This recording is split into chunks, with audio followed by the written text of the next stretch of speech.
Welcome back to the weekly watch list.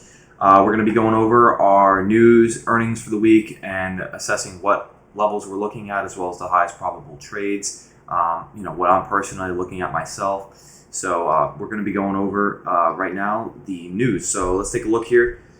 We don't really have a whole lot of significant things in the early parts of the week. Come Monday, 10 a.m. Wholesale. Tuesday was Canadian government macro and speeds. It wasn't a whole lot. I do know that on Wednesday to Thursday, though, we do have some significant things here. Core CPI as well on 8:30 a.m. here on Wednesday. We got GDP leading index at 9:30 and crude oil at 10:30.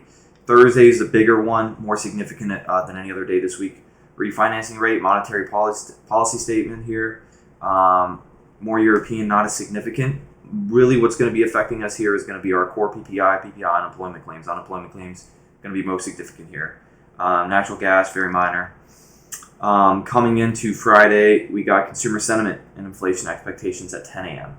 So given it's a Friday, we're already looking at getting out of there pretty quickly on the day. I don't think this is going to be a problem because we typically step away very early. But then again, we had this week with Friday where we just had back-to-back bangers. So there's always, anything can happen. So just something to always be aware of news, especially if we're going to be in a trade.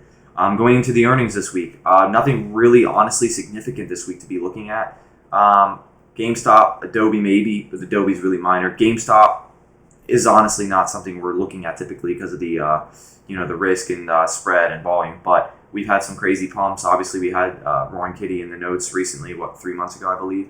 So something to potentially look at come that earnings report Tuesday evening, kind of evaluate what's going on. Wednesday morning, evaluate, what we're going to be doing with it if we're even going to be looking at it. So starting with the markets this week, we got on ES, a couple different levels. Obviously, coming out for last week, we just had a major sell-off. Thank goodness. We're still in minor chop, but nothing like we were here for the last few weeks. So this whole month, we kind of been in chop. We're now seeing a nice sell-off. This could be the start of a major sell-off. Hopefully, and we don't see consolidation anymore. We don't see a run-up.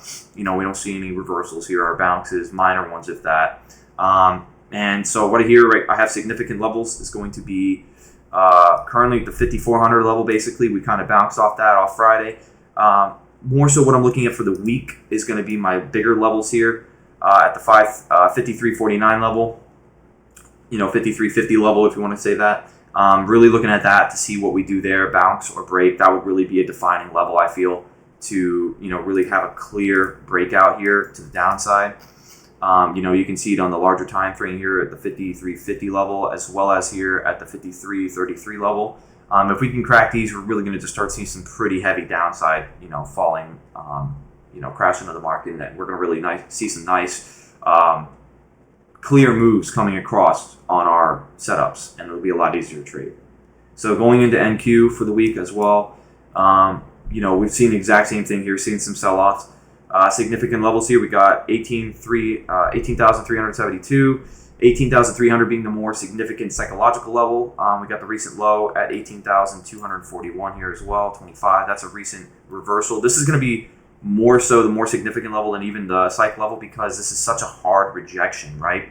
So seeing 18,242 reject off that, if we can crack through this week, 18.3 and then this level specifically, the 18,242 level, this is going to be pretty significant break, and we're going to see as on NQ on ES as well.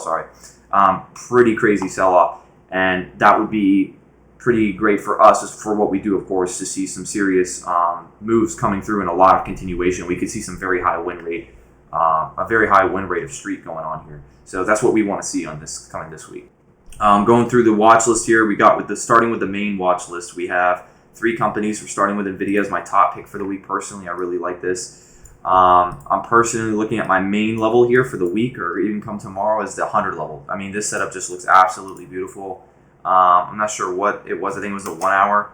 Just really, really low on the volume profile.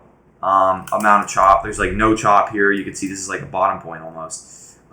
Really, really like this level here. We don't have any significant kind of setup yet really going into it. But aside from that, I mean, it's really just a super clean level and a big whole psychological level as well. I think it might have been the 15-minute here. Yeah, we have a pretty decent downtrend into it. That's the only concern I have. that we could really kind of develop more of a downtrend into that level off a pre-market here. But the 195 level could definitely be considered entry here on NVIDIA coming into Monday morning. I've also got the 95 and 90 level here noted, core psych levels. But you could obviously see here that level support that 100 level, that psych level is really showcasing here. 95 and 90, not as strong. 90 is definitely a higher quality than the 95 as of right now, unless we kind of develop better on the 95 level. So that's what I'm looking at on NVIDIA. We're going to go into the Tesla here. Tesla, as a lot of companies, since we really sold off, obviously, on the market, we're really kind of looking at seeing, a lot of sell-offs from a lot of different companies. So it's kind of hard to identify pretty clean setups, honestly, for the week watch list here, because it's really going to happen more so as the week goes forward. But I have on this currently for Tesla, I got the 207.54 level here as a recent low. You can honestly, I'm personally only looking to have this as a scalp more than likely, and then I'm looking at the 205 and 200 level as my primary watch for the week as my main watch for an actual trade. So this is more so just a scalp, like maybe take the 207.54 through 207 to break through the 206.85 level would be a really clean little scalp. Sorry, not 206.85. This would be 207. Sorry. So honestly, just a scalp through 207. If I could catch a 70-cent, 80-cent move on this, I'd be more than happy. 15% easy on that. So that's more so what I'm looking at on Tesla this week. 200 level is what I'm really looking to do because it's honestly a really clean level. It's untested, fairly untested, and it's not a whole lot of volume in this entire area as well. So those are the levels I really like on Tesla here this week. 200, 205 is also pretty clean. It just kind of depends on how we approach there. I'm looking at 205 breakdown to 204.20, and then at that break at the 204 level, I'd be getting out. A dollar move at that point is overextended. If this happens in one candle, I'll probably be out even sooner. We got one of those earlier this week, Tuesday, where we honestly saw just a pretty insane break right off open, and if you didn't scalp that, it would have been a stop out and notable one, unless you got in early on that trade. So that's what I'm looking at on Tesla. SMCI is really going to be my major watch right next to NVIDIA this week. This is going to be a pretty interesting week, I think, with this company in particular. We do have a couple traders that really like this and are a little bit biased for the company, but honestly, they've caught a lot of beautiful moves on it, so I can understand why. Really, really nice, beautiful inverse an H pattern here, bear flag development into the 380 level. Really like this here on the larger time frame. This is really looking sexy. Honestly, we have several gaps here. We got one here, 338.88 to 311.44. Obviously, huge gap to fill, as well as 196, 167.92 at the bottom and the low end, which is likely not even close to coming this week. Upside, we have the 487.47 level started the gap to 513.50 ended the gap. Like I said, there's a lot that can happen this week with this company. I'm really looking at more downside. I don't think I honestly am too interested in upside. We are in a low chop zone, so I could potentially look at upside for a scalp on a day if we just see some pretty notable positive divergence from the market that day with it. But overall, I really also want to see divergence regardless on any company, especially with this one with its dumping. I want to see more weakness to the sentiment of the market, obviously, because now we're dumping with the markets than positive divergence. So I really got to see that here as well. So honestly, if this has somewhat tie-in with the market at the time, though, given the current sentiment of the company and how the news has affected it with its account statements as we've reviewed in the last few weekly watch list, this is really going to be a company to be watching major downside moves. And a lot of guys are going to be swinging this. I know that for sure. So I don't think this is going to be recovering anytime soon. So honestly, I like it right now. My primary watch is at 380. But that does not mean, honestly, I won't be taking it at other psychological levels, 375, 370. Obviously, depending on how we set up. I mean, I really honestly just like this whole range. As you can see, the volume is just so incredibly low here. So this is really my primary watch, honestly, for the week. This company, many potential setups that could happen on this. Just nothing to get excited about or get anxious to take, because that's how you get a quick, easy, heavy loss. So this company is very volatile. Got to play it safe. So on the side watch list, I have AMD, Google, and Meta. So let's go over AMD. AMD, not even that high of a quality setup. It's not even much of a setup, to be honest. It's just a low play, 132.11. But I do really like the 130 level, albeit it's not set up really to a setup, so to speak. It's really, really nice with low chop, low volume area here. If we go to the larger time frame, you can just see this. that this level is really realistically untested quite a lot. So this being part of the chip agency, part of the chip industry, this company is selling off pretty heavy, just like Nvidia. A lot of the crypto stuff, as you know, is just kind of dumping. So this is definitely something I'm watching because of that, because of all the news basically related to potential sell-off here. Again, it's like SMCI. Don't be in a hurry. Don't be anxious to take it. It really is honestly looking more like a scalp to me, just kind of depending on what we show. If this starts showcasing like crazy divergence, negative to the downside off open, back-to-back downside candles, if we can get a nice green, red to green pop, to showcase that, a little bit of divergence there and see what it's actually doing itself, and then we come down to it, I would definitely start considering this as more of a trade instead of a scalp, personally. This company's had a lot of really beautiful setups in my eyes the last few weeks, and I would definitely be looking at it like that. More so than a scalp to more so a trade.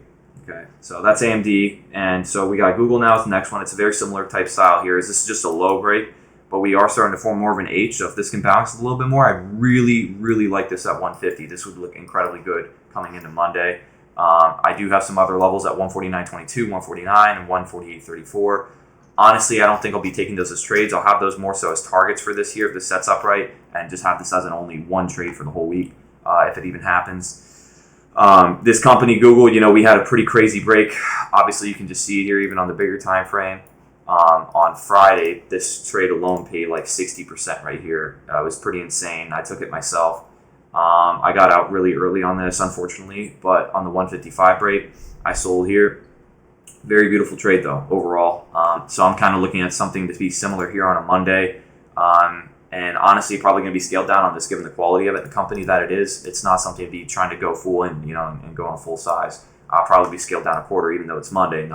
It just kind of depends on how it sets up more. If it sets up more, I'll be going in full size on this, potentially even heavy. It just kind of depends on everything, all the variables when the time comes, right?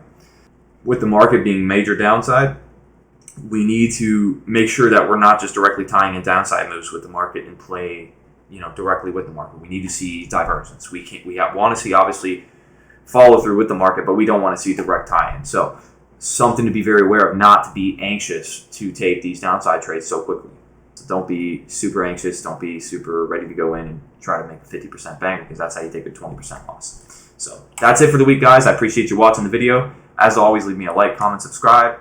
And let me know any comments, as always, potential more videos you'd like me to make, and any advice or anything like that. And let's kill it this week. It's another week.